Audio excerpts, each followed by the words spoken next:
Your bride and groom are about to address you all and give you their welcome and thank you speech. And again, thank you guys for that fabulous welcome. That was wonderful.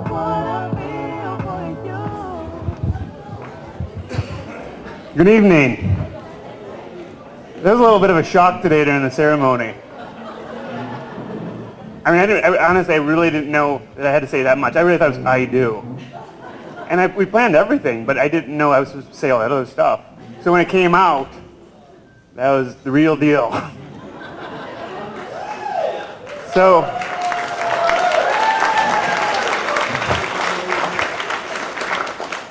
we'd really like to accomplish 3 things with this talk today. 3 points.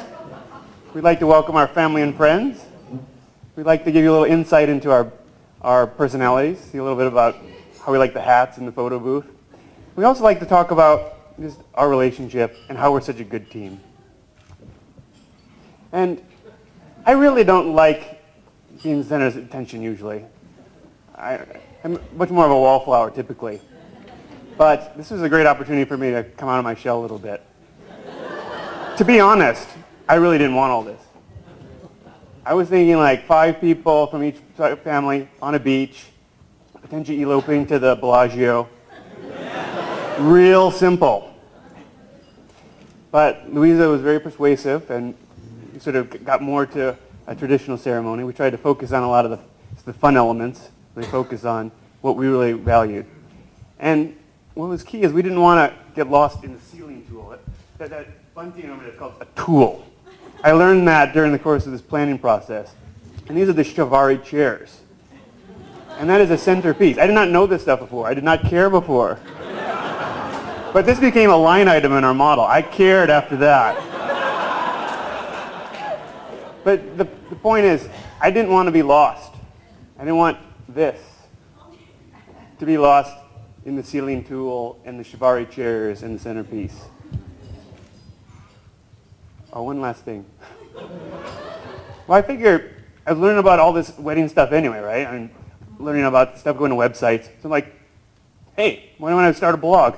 egrooms.net. So if you go to that, egrooms.net, you'll double the traffic if you look at it. And it talks about how to get the photo booth and how you find some great vendors. So now Louisa will go.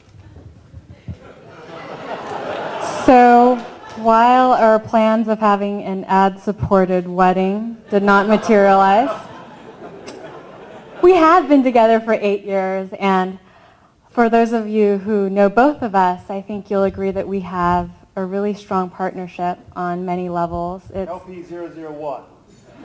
That's right. Matt's going to be my LP001 for the rest of my life. So we have a wonderful partnership. It's emotional, it's cerebral, it's everything. And, you know, we actually had a wonderful time planning this wedding. Surprisingly, it was really fun. And not surprisingly, I'd just like to say our Excel model was accurate to 3% of our original estimated guest count. Thank you, McKinsey, PwC, Goldman Sachs. So, you know, Matt was a really great partner. He picked the DJ. He negotiated with all of the hotels, so hopefully you guys are enjoying some of his good negotiation this week. He even decided on our signature drink. And we're so happy that we did all of this together and put all that effort in so we could see all of you here tonight. And this wedding really brings people from all around the world and all around this country. Sorry. And we have people traveling from New York, Dallas, Switzerland, Shanghai, the UK, and a lot of other cities. So we're really happy everybody came to join us today. It's also great to see all our childhood and family friends, people from Milwaukee, from Iowa, from Glendale, San Marino, and the rest of LA. I want to thank Peggy, our officiant, who did such a beautiful job today. It was just a wonderful ceremony.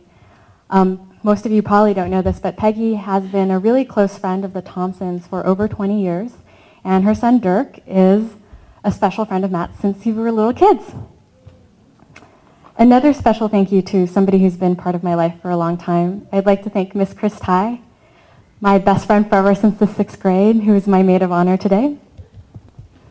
And one last thank you to all of my parents' friends, all the aunties and uncles who have patiently practiced Matt's Mandarin with him for the past couple of years.